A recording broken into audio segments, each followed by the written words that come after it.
যে দোয়াটি পড়লে আপনি যা পড়বেন তাই মুখস্থ হয়ে যাবে, জীবনে আর কখনো আপনি বলবেন না।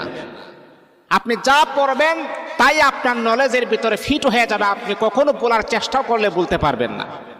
ইমামে আজম রহমাতুল্লাহ আলাই বলেন, আমি যখন প্রায় সময় ম্যাক্সিমাম সময় যখন এই দোয়াটা যখন আমি পড়ি, আল্লাহ পাক রব্বুল আলামিন দোয়ার বদলতে আমাকে এমন ব্রেন, এমন শক্তি আর এমন ফখর আমার আল্লাহ দান করেছেন, আমি যা পড়ি একবার আমি বলতে পারি না। দোয়াটি হচ্ছে আল্লাহুম্মা ইন্না নাস্তাঈনুকা আলা তাআতিক। এই দোয়াটা পড়বেন।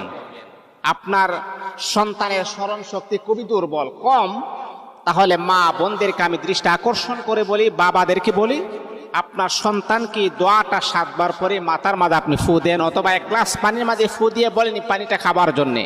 দেখবেন আল্লাহ পাক রব্বুল আলামিন আপনার সন্তানের মেধা